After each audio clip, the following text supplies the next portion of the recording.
千呼万唤，这个神一样的男人终于回来了。乔杀死自己的妻子后，来到了英国伦敦，开始了新的生活。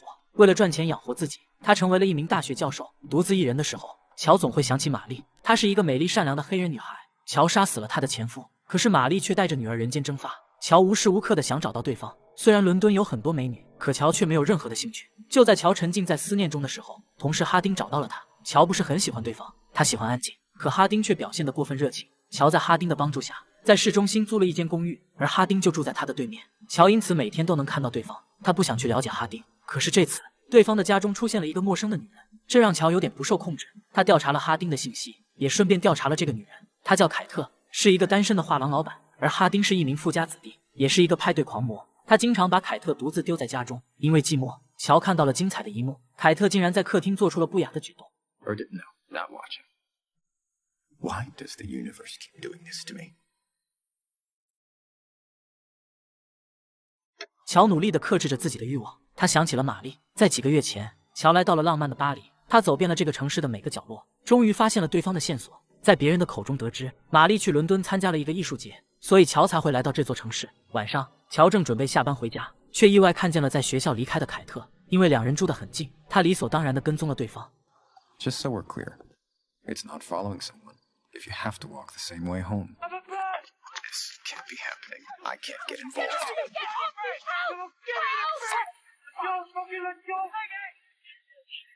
如果不是乔的出现，歹徒或许不会这么轻易放过凯特。虽然没有受到伤害，可凯特还是坚持要报警。乔不想面对警察，只好谎称自己签证过期，请求对方不要向警察提起自己。回到家后，乔开始担心自己的身份会暴露。然而这时，哈丁找上门来，得知乔救了凯特，他特地上门致谢。为了报答乔的仗义相助，他把乔带到了伦敦最高端的夜总会，还把乔介绍给了自己的朋友，他们全是一些权贵名流。乔不喜欢和他们打交道，就在他准备偷偷离开时，却被一群女人拦住了去路。他们从乔的神情上看出，乔是个有故事的男人，而且受过女人的伤害。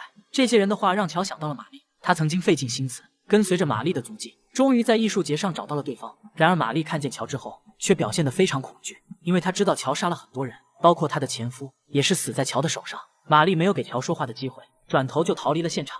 乔每次想起玛丽的表情，都感到无比的伤心。没喝几杯，乔就感觉有点酒精上头。而哈丁得知乔为一个女人伤心，表现得非常不屑。对他来说，女人就是一种工具。哈丁不尊重女性，也顺带羞辱了乔深爱的玛丽，这让乔有种杀人的冲动。喝了一杯烈酒后，乔就准备起身离开，却发现身体已经不听使唤。第二天，乔在家中醒来，因为昨晚喝酒断片，乔只是迷迷糊糊的知道是哈丁送自己回来的。然而来到大厅之后，却看见了震惊的一幕，哈丁竟然死在了自己的餐桌上。乔不知道昨晚究竟发生了什么，但他却并不是很意外，因为哈丁羞辱了玛丽，所以他理所当然地认为是自己杀了对方。乔没有多想，就淡定地开始处理尸体。然而这时，乔注意到了哈丁的手指被切掉了一根，而他根本想不起来自己究竟把手指藏在哪了。晚上，乔肢解了哈丁的尸体，然后把他们丢进了泰晤士河。第二天，乔照常来到了学校，结果碰到了凯特。他还没有意识到哈丁已经遇害。为了感谢乔的帮助，他热情地邀请乔一起参加晚上的聚会。乔不喜欢和这些人接触，可是又没法拒绝。晚上，乔又来到了那家会所，正准备进去的时候，手机却收到了陌生人的消息。对方告诉乔，是自己杀了哈丁。原本他想要陷害乔，而乔的处理方法让他非常的意外。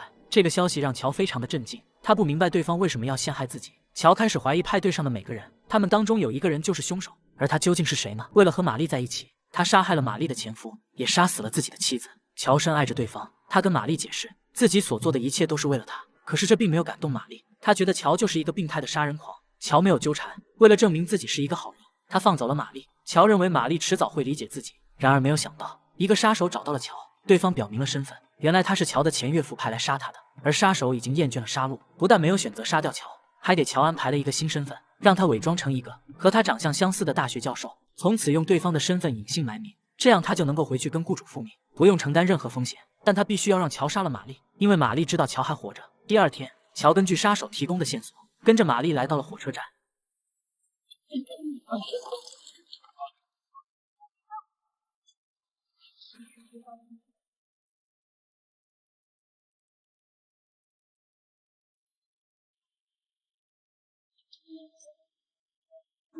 可是乔却下不了手，他顺走了玛丽的项链，然后把照片拍给了杀手，以此证明玛丽已经死了。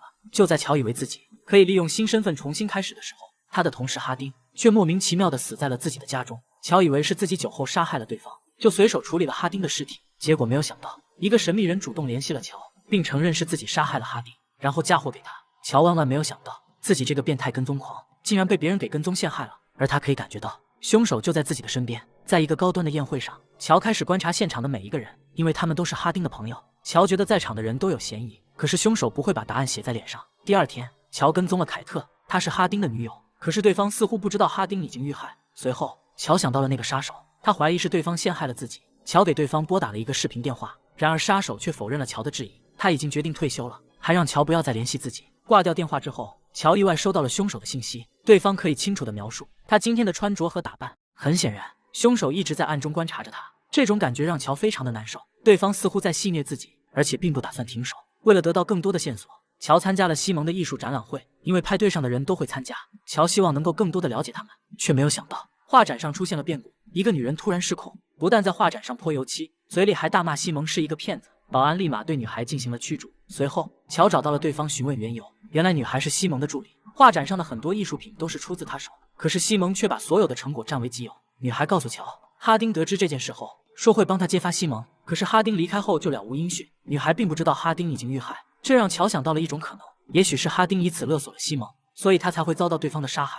西蒙成了他的头号怀疑人。他回到了画展门口，决定再次等待并跟踪西蒙。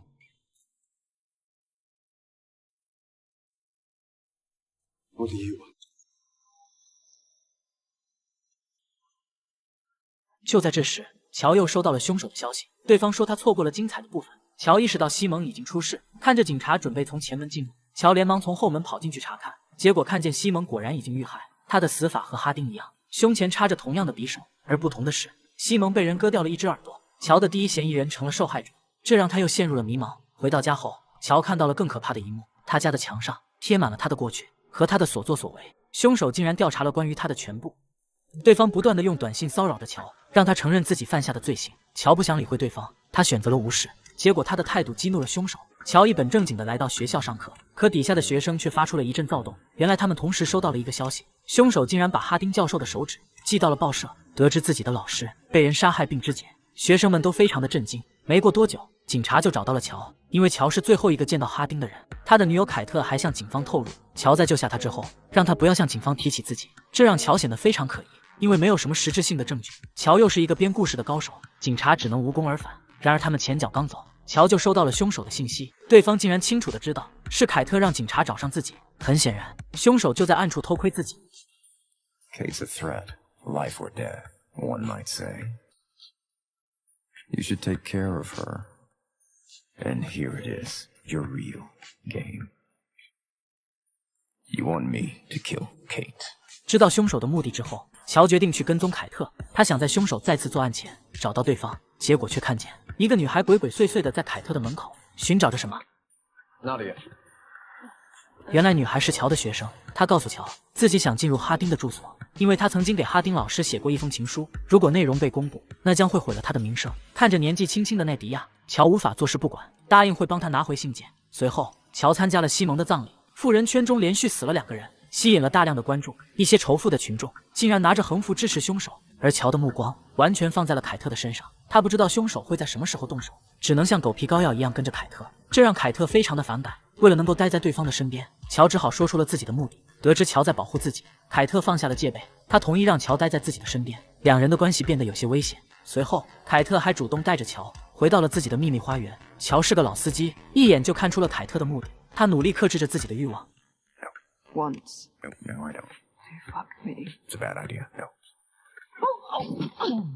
就这样，乔被动的和凯特发生了一段不可描述的关系，而暗地里，一个老六目睹了全过程。他是凯特朋友的管家，跟着乔来到了这里。随后，精疲力尽的乔在凯特的屋内醒来，看着还在熟睡的凯特，乔偷偷来到了哈丁的书房，开始四处翻找。没过多久，他就找到了纳迪亚的那封情书。然而这时，凯特突然从背后出现，乔连忙向对方解释，然而并没有什么卵用。凯特觉得乔跟着自己回家，只是为了自己学生的名誉，两人的友谊当场破裂。凯特把乔赶了出去，没有办法，乔又只能偷偷跟踪着凯特。他来到了哈丁的牌位前，虽然知道对方外面有很多女人，也知道男友并不爱自己，但凯特还是对他的死感到伤心。凯特离开之后，菲比的管家突然从乔的背后出现，对方怀疑乔就是幕后凶手，以为乔正要对卡特动手，他拿枪抵住了乔的脑袋，然后对其进行了搜身。She your next victim? No, she's in danger.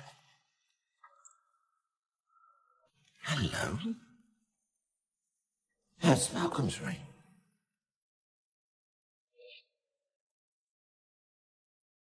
How?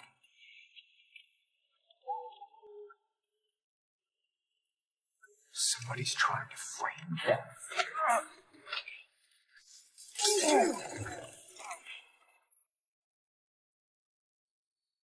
That would have hurt if I still had toes there.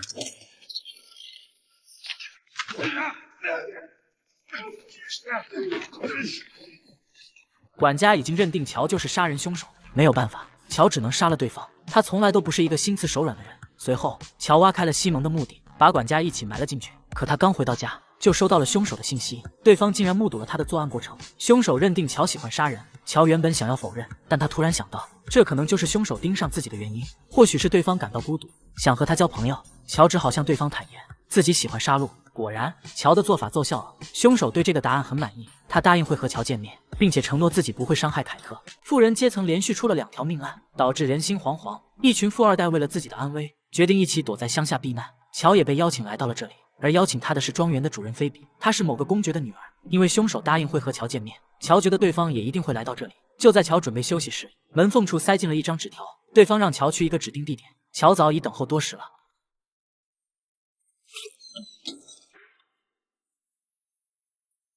Phoebe, really?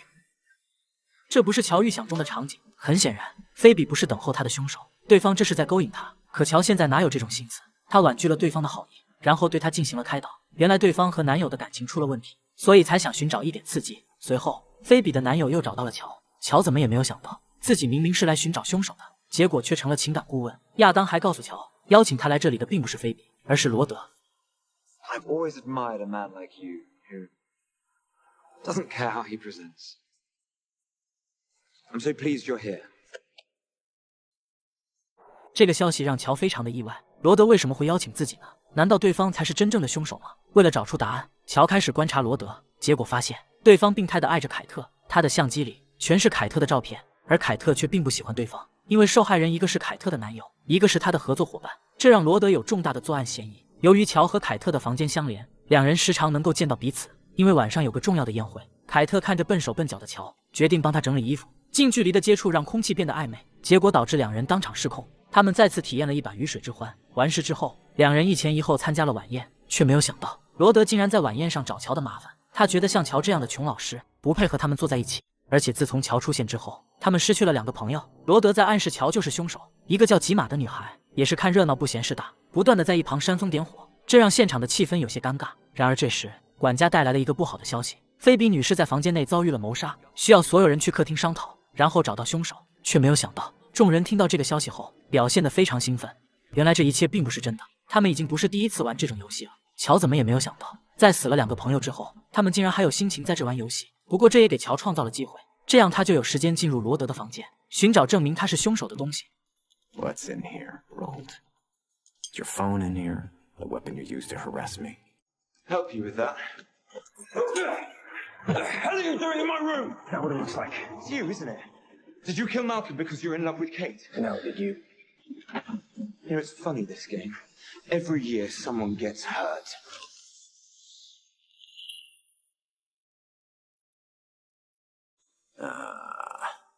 Ow. 好在楼层不高，加上绿化的缓冲，乔只是受了点内伤。他知道对方并不是真的想杀了自己。就在乔打算回去休息的时候，却发生了意外。 Fuck, that sounded real. Kate! Kate!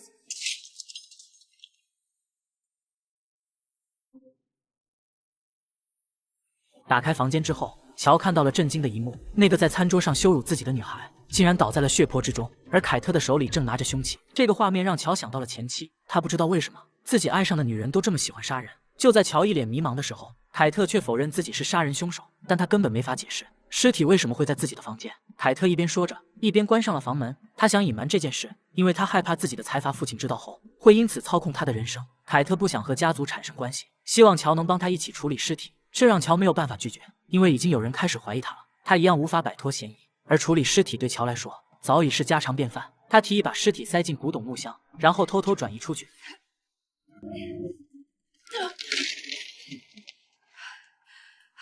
Antique piece of shit. Fuck. Do you have another idea?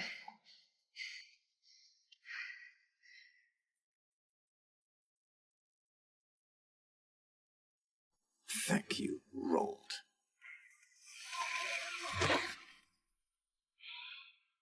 乔直接把尸体从窗户上丢了下去，然后藏进了杂物室。可乔熟练处理尸体的样子，引起了凯特的怀疑。他觉得乔或许才是真正的凶手。看着情绪激动的凯特，乔只好说出了关于哈丁的秘密。得知乔被人陷害，还处理了自己男友的尸体，凯特非常的震惊。但看着一脸真诚的乔，凯特选择了相信对方。然而回去之后，凯特却发现自己的手镯不见了，或许是在搬运尸体的时候掉的。这让凯特非常的着急，因为上面刻着他的名字。乔只好让凯特先回房间，自己一个人回去寻找。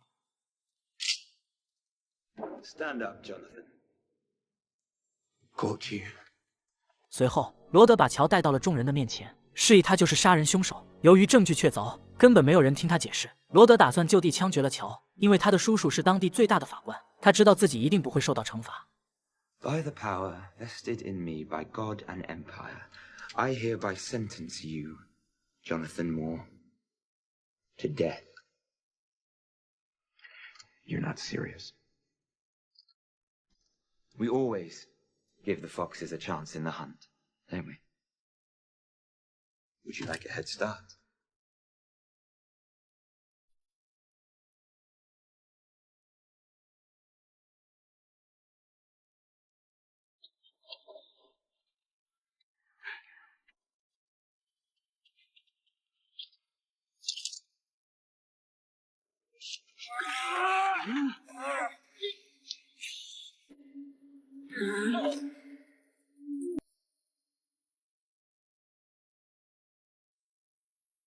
Scrappy son of a bitch.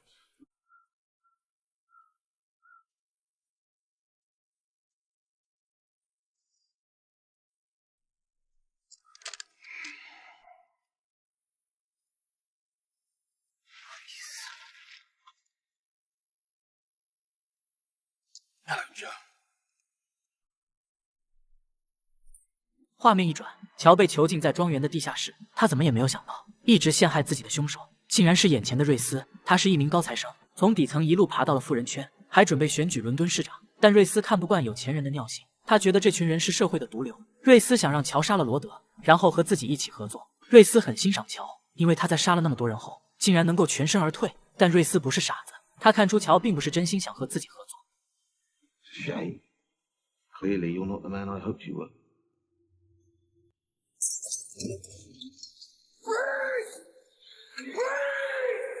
看到庄园起火之后，所有人开始慌乱的逃离。乔拼命地挣脱了铁链，在这危机时刻，他没有选择丢下罗德。尽管对方刚刚还想杀了他，乔帮助对方打开了铁链，可出口被大火熊熊包围，他们根本无法逃脱。两人再次陷入了绝境。就在这时，凯特突然出现，在对方的帮助下，他们成功逃了出去。乔没有透露凶手的身份，因为对方知道他的所有秘密。好在经历这些事之后，他成功摆脱了嫌疑。就在这时，新闻上出现了一个熟悉的面孔。瑞斯接受了记者的采访，而且还正式宣布自己要竞选伦敦市长。没有人怀疑他就是杀害富人的凶手，他们的死亡反而让瑞斯得到了更多的关注。乔知道瑞斯的杀戮不会停止，他决定用自己的方式阻止对方。以前的他总是为了爱情去杀人，但这一次他不想把凯特牵扯进来，乔只好主动和对方提出了分手。安排好一切之后，乔开始关注瑞斯的一举一动，他想寻找机会杀掉对方。可是瑞斯的身边总是围满了大量的记者和保镖，乔根本就找不到动手的机会。就在乔束手无策的时候，却看见了瑞斯，竟然出现在自己的家中。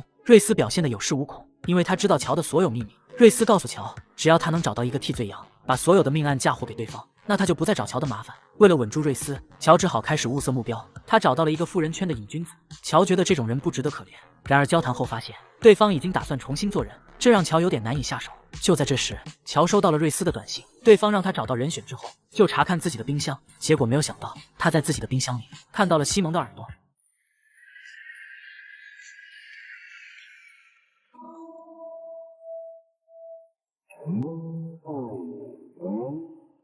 Oh, so no pressure.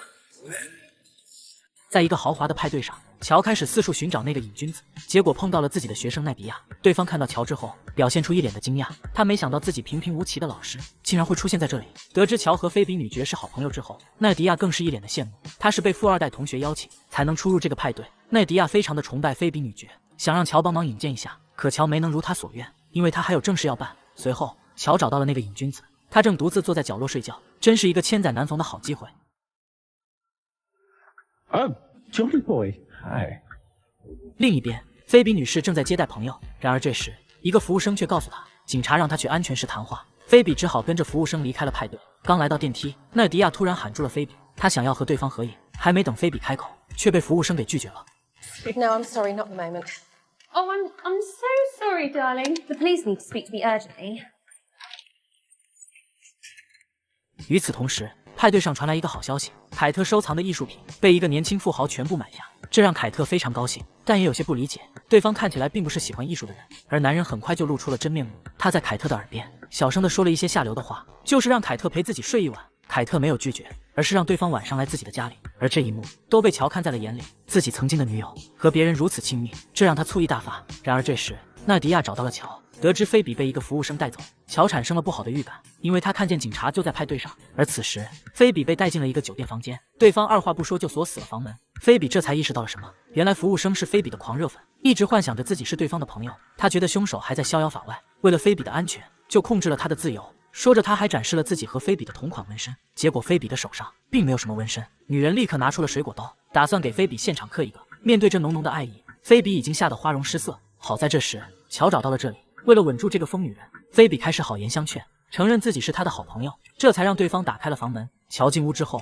女人依然没有放下警惕心。就在两人对峙的时候，菲比趁机夺过了对方手里的水果刀。也就在这时，警察终于出现了，他们破门而入，控制了这个疯狂的女人。结果没有想到，警察还在对方的包里发现了一只耳朵。菲比一眼就认出这是西蒙的耳朵。原来乔没有嫁祸给那个瘾君子，而是提前把耳朵偷偷放进了女人的包里。就这样，女人成了杀害妇人的凶手，连环杀人案完美落幕。另一边，凯特正和年轻的富豪幽会，对方一掷千金，就是为了和凯特睡上一觉。两人都觉得物超所值。然而就在这时，男人的手机响起，凯特看到了一个熟悉的名字，对方竟然在和自己的父亲联系。凯特瞬间清醒了过来，原来男人是自己父亲派来的。凯特不想被父亲操控人生，她愤怒地赶走了男人。而乔透过窗户看见了刚才的一幕，凯特也看到了对方，两人一个对视，乔就像收到了什么讯号，随后乔就敲开了凯特的房门。没有什么多余的废话，两人瞬间旧情复燃，当场又切磋了一把。完事之后，乔回到了自己的住所，结果没有想到瑞斯又出现在了他的家里，对方没有遵守诺言，还要求乔再为他做一件事。瑞斯竟然让乔去杀了凯特的父亲，因为对方不但有钱有势，还支持瑞斯的竞争对手。乔会如何选择呢？乔只好开始调查女友的父亲，他想知道瑞斯为什么要除掉对方，可网上关于对方的信息少得可怜。不过很快，乔就见到了这个未来的老丈人。凯特不喜欢自己的父亲，他只是想把乔介绍给对方认识，说自己和乔是在认真的交往。 Serious, huh? Well, looking forward to getting to know you, Joe. No.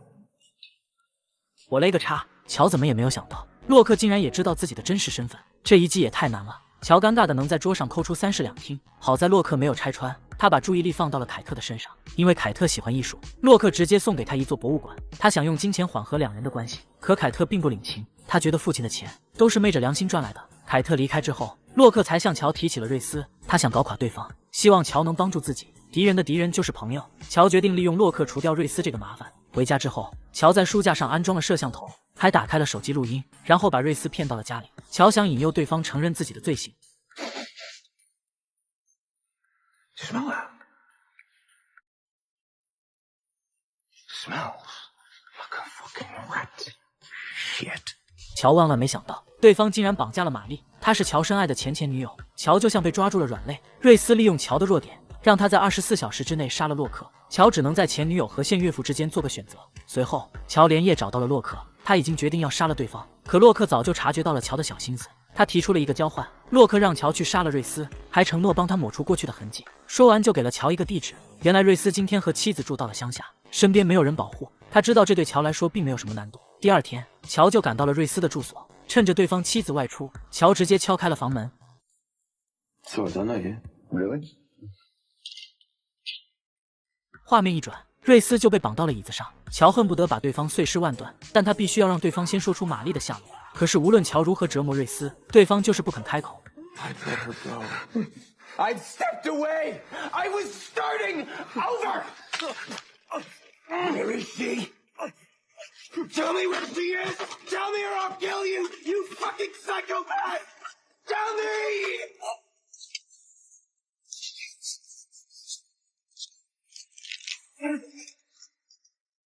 没有想到，瑞斯到死都没有说出玛丽的下落。而另一边，纳迪亚对乔的身份产生了好奇，对方2次就下了菲比女爵。他觉得这个老师并不是表面那么简单。他趁着乔不在家，偷偷溜进了对方的住所。经过一番寻找，一把神秘的钥匙引起了他的兴趣。他顺着乔的生活轨迹，在街边发现了一个可疑的巷子。走进去之后，他看到了一个铁门。纳迪亚拿出了乔的钥匙，结果真的把门给打开了。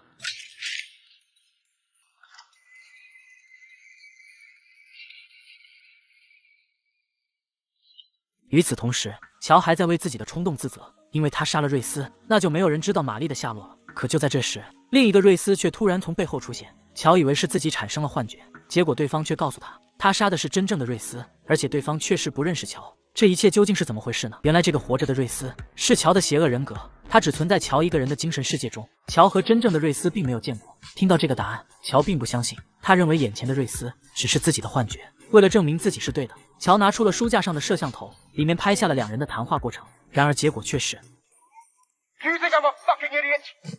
这一刻，乔才接受了现实。原来从始至终，自己才是杀害妇人的凶手，也是自己囚禁了玛丽。但他却想不起来自己把玛丽关在了哪里。而另一边，纳迪亚找到了玛丽，得知对方的遭遇之后，他非常的同情。纳迪亚想要报警，却被玛丽拒绝了。他深知乔的可怕，乔杀了那么多人后，依然能够逍遥法外。如果打草惊蛇，那他和女儿都会陷入危险。玛丽说出了自己的计划，她要亲手杀了对方。玛丽希望内迪亚能够帮助自己，为她提供药物和刀具。没有想到，纳迪亚竟然痛快地答应了下来。他觉得乔这样的人死有余辜。与此同时，乔通过自己的努力，终于发现了囚禁玛丽的密室。乔不断地安抚对方，说自己会放她离开，然后拿出了玛丽的手机，联系了她的一个朋友。玛丽把女儿交给了朋友照顾，结果收到了一个不好的消息，因为玛丽的失踪，她的婆婆决定夺回小孩的监护权。这个消息犹如晴天霹雳。这一刻，玛丽失去了活着的动力，她的情绪彻底失控了，这让乔陷入了自责，因为是他让玛丽陷入了困境。他努力地想摆脱过去，做一个好人。然而瑞斯却想要杀了玛丽，他想要乔完全地接受自己，做回曾经的那个变态。为了能够让瑞斯闭嘴，乔吃了安眠药。他决定醒来后就放玛丽离开。另一边，纳迪亚正按照计划行事，然而经过地铁安检的时候出现了意外，他的背包散落一地，露出了管制刀具，结果当场被保安控制。而乔醒来后已经安排好了一切，他决定放走玛丽之后，自己也会离开这个国家。然而来到密室之后，却看见玛丽陷入了昏迷。玛丽最终选择了吞药自杀，她最终还是没能活着离开这里。而玛丽的死却让乔陷入了深深的自责。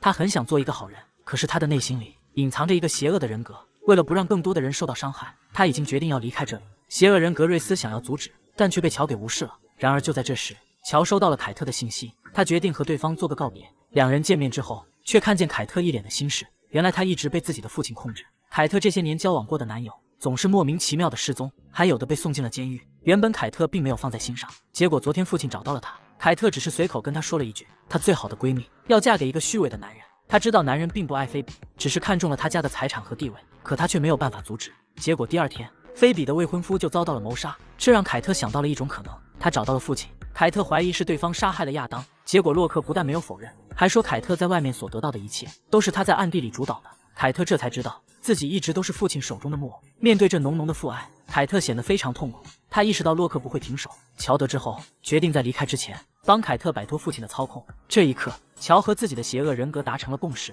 晚上，乔趁着夜色偷偷潜入了洛克的工作室。Go, go, go, go, hurry!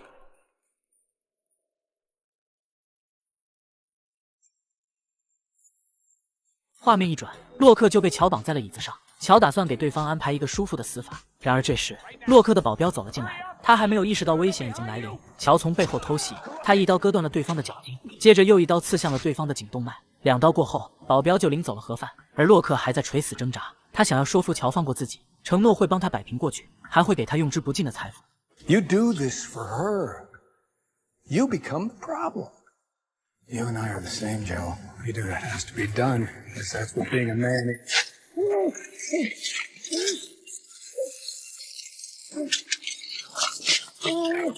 随后，乔开始处理现场。他把洛克的死嫁祸给保镖的身上，故意在现场留下了保镖破产的假象。对方是为了钱财杀害了自己的老板，然后他把保镖的尸体埋在了一个荒郊野地。有了邪恶人格的帮助，杀人变得无比的顺利。瑞斯趁着这个机会，不断的劝说乔，让他和自己合体。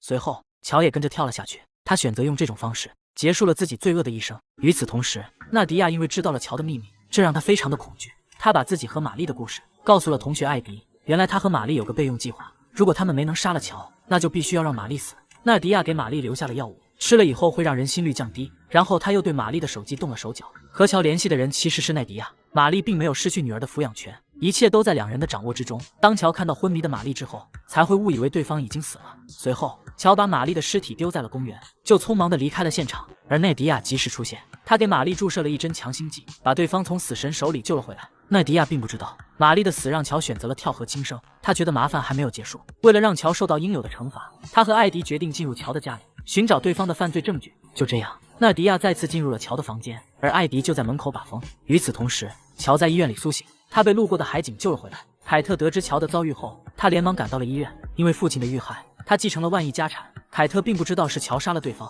乔不想再欺骗凯特，把自己的真实身份告诉了对方，说自己有一些不好的过去。然而凯特非但没有介意，还决定利用手中的资源帮乔清除过去的一切。他愿意为乔做任何的事。就这样，乔获得了新生。而另一边，纳迪亚终于找到了乔的犯罪证据。乔总是喜欢收集一些受害人的物品，纳迪亚发现之后，连忙用手机拍了下来。然而就在他准备离开时，却发现艾迪不知所踪。Where are you?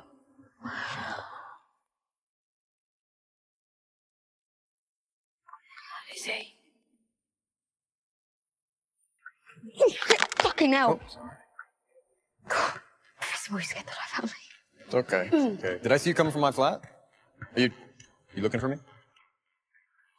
打开手机之后，乔看到了自己的私人物品。对方知道了自己的秘密，但乔一点也不生气，因为他现在有了凯特的支持，可以轻易的买通警察，甚至可以操控网络。